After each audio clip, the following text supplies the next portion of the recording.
रहमानिम अस्सलाम वालेकुम। इस टाइम मैं मौजूद हूँ तहसील कोट छुट्टा चोटी ज़रीन डेरा गाज़ी ख़ान की हदूद में। और इस इलाके में जैसा कि आप सब नाज़रीन को देखने वालों को पता है कि इस इलाके में सैलाब की सूरत हाल है और यहाँ पे लोगों की ज़िंदगी बहुत तंग है। यहाँ पे लोगों के साथ साथ जानवर भी मुतासिर हैं।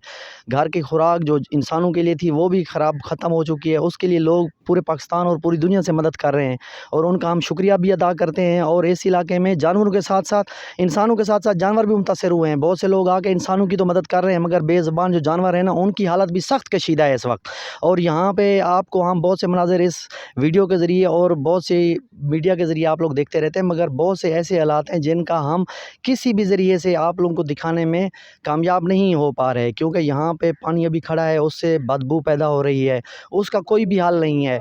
उसके बाद बहुत से ऐसे मामलात हैं जिनको बहुत सा मीडिया जो नेशनल इंटरनेशनल और छोटे यूट्यूबर्स के तौर पर भी जो लोग काम कर रहे हैं वो भी नहीं दिखा पा रहे, क्योंकि इस तरह के जो मामलात होते हैं उसको महसूस किया जा सकता है, ज़मीनी हक़ की बुनियाद पे देखा जा सकता है। जब आप यहाँ पे आते हैं फिर आपको महसूस कर सकते हैं। दूर से बैठ के सिर्फ पॉलिसी और फ़ैसले और कागज़ी काम किए जा सकते हैं। जैसे अभी पिछले दिनों यहाँ पे एक हुकूमत या रेंजर पाक आर्मी की तरफ से एक कैंप लगाया गया था। अफ़सोस से कहना पड़ रहा है, इदारे हमारे दिलों में रहते हैं, हम आर्मी की कदर करते हैं, हर इदारे की कदर करते हैं, मगर यहाँ पे प्रैक्टिकली आके मैं जब इस्लामाबाद से सारी मसरूफियात छोड़ के पहले दिन यहाँ पे आया, मुझे सख्त अफसोस हुआ। और उस दिन मैं बड़ी कोशिश कर रहा था कि मैं कवरेज करूँ, मगर इन लोगों ने मुझे कवरेज नहीं करने दी। और यहाँ पे लोग भूख की वजह से उनके साथ जो है ना बदनज़मी हुई है, क्योंकि वो एक 206 थैले लेके आए, 1200 बंदा यहाँ पे मौजूद था, मर्द औरतें। और ये लोग जब दूर से आते हैं तो इनको लगता है ये लोग जहल हैं, बदनज़मी करते हैं, बच्चे औरतें। मैंने उस दिन भी यहाँ पे बहुत से लोगों से डिस्कस की थी कि भाई जब आपके बच्चे भूखे होते हैं, आपकी औरतें भूखी होती हैं, फिर भूख और घर में जो बच्चे होते हैं उनकी वजह से फिर नज़र नहीं आता अच्छा क्या है, बुरा क्या है, तमीज़ क्या है, नज़्म व ज़ब्त क्या है। तो उस दिन भी बदनज़मी का ये आलम था कि मजबूरन पाक आर्मी और रेंजर को कहना पड़ रहा था। उन्होंने लाठी चार्ज भी किया, उस पे मुझे बड़ा सख्त अफ़सोस हुआ। और हम पूरे पाकिस्तान से यही दरख्वास्त करेंगे, लोगों की मदद करें, उनकी तज़लील मत करें। और इस तरह के वाक़यात इस इलाके में आम हो चुके हैं, क्योंकि भूख और जो अफलास होती है, यहाँ के लोगों की ज़िंदगी बड़ी तंग थी। यहाँ से लोग बड़े दूर दराज चले जाते हैं, दुबई, सऊदी और मुख्तलिफ मुल्कों में मज़दूरी करते हैं, रगड़े खाते हैं, उसके बाद आके एक छत 10 भाई मिल के एक कमरा बनाते हैं। उसके बाद इस तरह के जो हादसात होते हैं, आके सैलाब उस कमरे को गिरा देता है। फिर 30 साल के बाद मेहनत करने के बाद फिर जाके कमरा बनाने के शायद हो सकता है कुछ लोग काबिल होते हैं, कुछ नहीं काबिल होते। और इस तरह के जो सैलाब हैं, इन लोगों की ज़िंदगी अजीरन पहले बहुत मुश्किल थी, इस तरह के सैलाब से इन लोगों की ज़िंदगी बहुत ज़्यादा मुतासर हो चुकी है। आज मैं जिस इलाके में मौजूद हूँ, यहाँ पे बहुत से नौजवान और बहुत से लोग मौजूद हैं। इन लोगों ने मुझे स्पेशल कहा कि यहाँ पे आएँ, हमारे घर टूटे हुए हैं, हमारी हालत ख़राब है, जानवर भी मर चुके हैं, घरों की भी छतें गिरी हुई हैं और दीवारों के साथ पानी जहाँ पे टच हुआ है, कुछ घर गिर चुके हैं, जो बचे हुए हैं उनकी भी कोई हालत नहीं है, वो किसी वक्त भी गिर सकते हैं।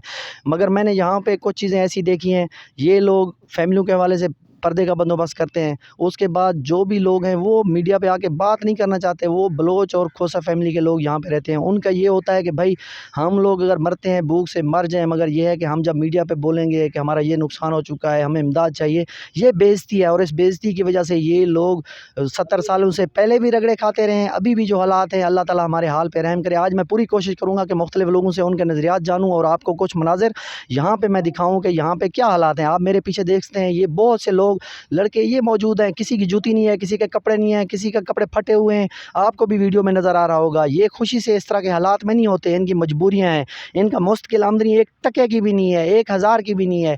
बैरून मुल्क जाके एक बंदा कमाता है, 10 बंदे पीछे बेरोज़गार होते हैं। उसके बाद उनकी ज़िंदगी का जो हालत होता है, जो लोग यहाँ पे रहते हैं उनको अंदाज़ा है, किसी दूसरे तीसरे को नहीं हो सकता। ज़मीनी हक़ की बुनियाद पे मैं अभी कुछ मनाज़िर कोशिश करता हूँ आपको आगे चल के मज़ीद आगे दिखाऊँ कि यहाँ पे ये क्या चल रहा है। अभी मैं इसी वीडियो में थोड़ा-सा आपको आगे मज़ीद दिखाने की कोशिश कर मैं आपको अभी थोड़ी देर पहले थोड़ी-सी बात कर रहा था, तो मैं अभी इस बंदे के एक भाई है हमारा, उसके घर के बाहर मौजूद हूँ। सबसे पहले मैं आपको जो एक स्टेप दिखाता हूँ, यहाँ पे अभी आप देख सकते हैं, ये जो पीछे आपको लोहे का एक टुकड़ा और एक टूटा-फूटा एक ढाँचा या आप इसको स्क्रैप या कबाड़ भी कह सकते हैं।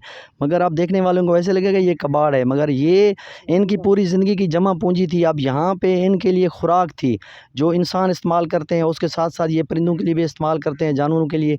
मगर आप अभी देख सकते हैं, ये गंदम का पूरा जो एक ढाँचा था, इसने पूरी ज़िंदगी मतलब थोड़े बहुत पैसे जमा करके साल के लिए जो इसमें गंदम स्टोर की थी, सैलाब जब आया है तो ये भी गिर गए हैं। और ये बड़ी मुश्किल से दूर से पानी में बहते हुए ये इस लोहे के ढांचे या ड्रम को तो वापस लाया है, मगर जो गंदम थी वो तो मतलब ज़ाय हो चुकी है। अब ये कबाड़ में बेचने के काबिल तो है, मगर इसमें इंसानों के लिए जो खुराक थी वो ज़ाय हो चुकी है। तो इस तरह के लोगों के बारे में अब जो दूर पार से जो लोग देख रहे हैं, अब वो तसव्वुर कर सकते हैं कि इन लोगों की ज़िंदगी के क्या हालात हैं। इसी तरह मैं आपको मज़ीद भी आगे दिखाता हूँ इनसे जो है ना, ये अब घर के हम बाहर मौजूद हैं, अब इसके अंदर भी जाएँगे, इसके कमरों के हालात हम देखेंगे कि क्या हालात हैं, किस तरह की सूरत हाल है। मैं आगे मज़ीद चलते हुए आपको कोशिश करता हूँ कि क्या हालात हैं यहाँ पे। तो ये जैसा कि अभी आप देख सकते हैं, आ जाएँ, ये छोटे बच्चे, घर वाले अभी आपको नज़र आ रहे होंगे, तो इस तरह के हालात हैं यहाँ पे।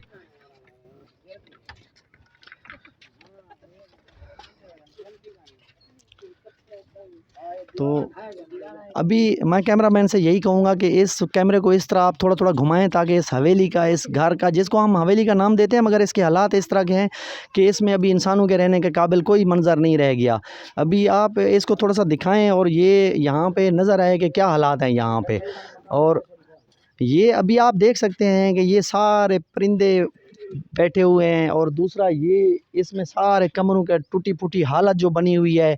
अभी मैं आपसे मज़ीद भी थोड़ा-सा मंज़र वग़ैरह आपको दिखाता हूँ कि क्या बने हुए हैं, क्योंकि जो कैमरामैन हमने आर्ज़ी तौर पे बनाया हुआ है उसको समझ नहीं लग रही कि कौन से मंज़र किस तरह कवर करने हैं। तो अभी ये आप देख सकते हैं, ये जो टूटे-फूटे आपको एक मलबा सा नज़र आ रहा है या ढांचा है ना, इसमें ये इनकी शादी के वक़्त का एक ऐसा कमरा था जो इनकी यादों के साथ वाबस्ता था। इस फ़ैमिली से बहुत से मेंबर थे जो 10-15 दिन तक ये रोते रहे इस कमरे के साथ बैठ के। बहुत से लोग आते रहे हैं इनकी मदद करने के लिए, इनको बोलते रहे, मगर असल जो बात थी, अब बहुत से पूछने वाले आते थे कि क्या मसला है, कमरा और बन जाएगा, हम आपकी मदद करेंगे।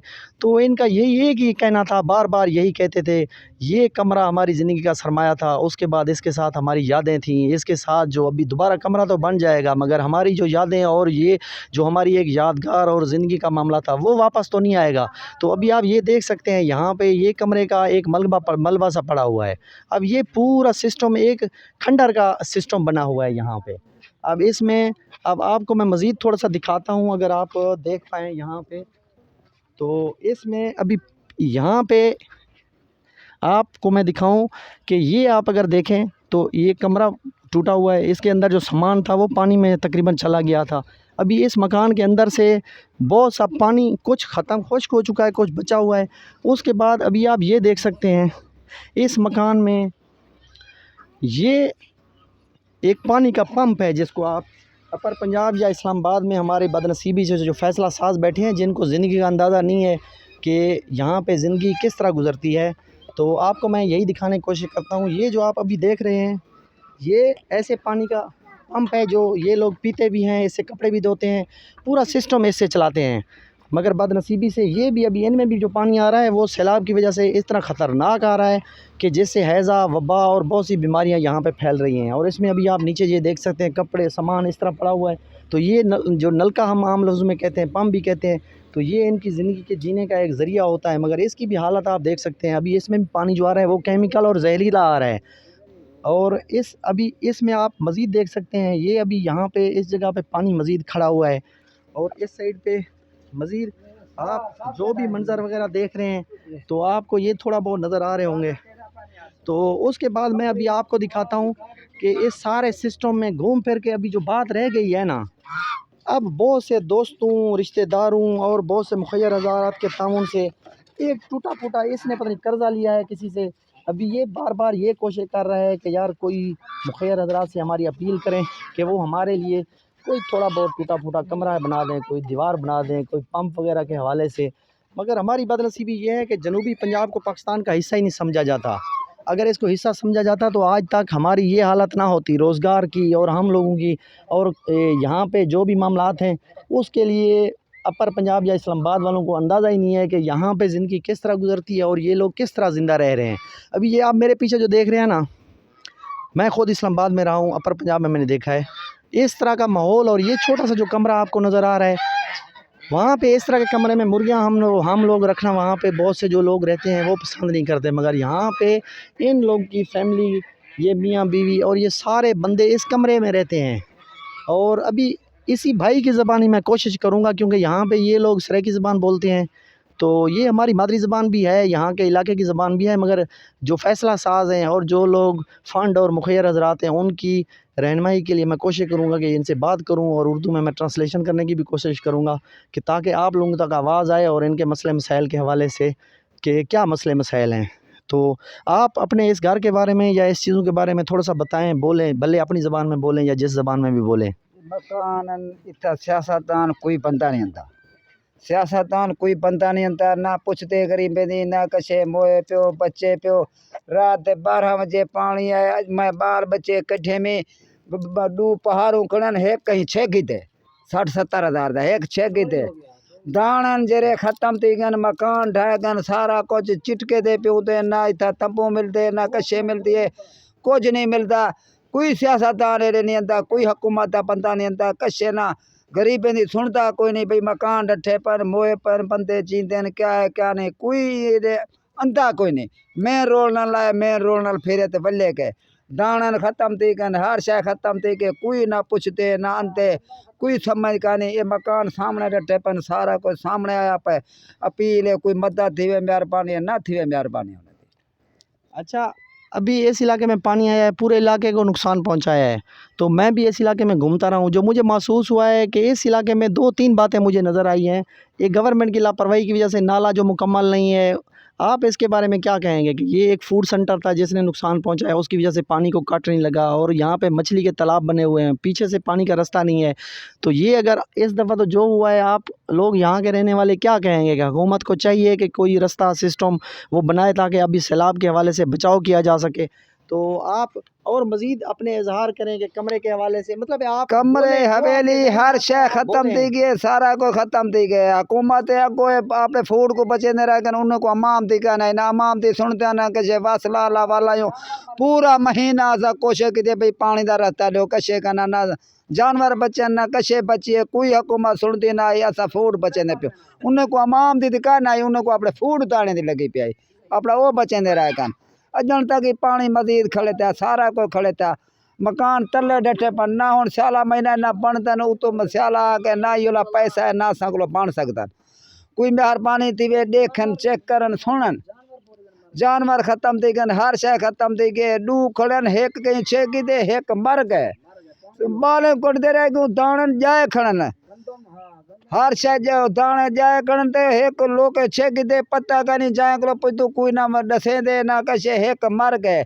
बाकी हालात या जरी निजती पिए सियासतदान जरे ना सुनते अपनी सियासत अपना मतलब है अपनी तेरी मेरी सुनते गरीबे दी सुनते नहीं। और इस इलाके में जो मैं आपसे ये भी पूछना चाहूँगा, इस इलाके में जो मोहम्मद खान लिगारी है, मुतलका हल्का NA 294 की तरफ से यहाँ पे जो इमदाद तकसीम की जा रही है, वो किस तरह तकसीम की जा रही है? पाकिस्तान तहरीक इंसाफ तो माशाल्लाह पूरे पाकिस्तान की आवाज़ बनी हुई है और वो लोग इमदाद भी तकसीम कर रहे हैं।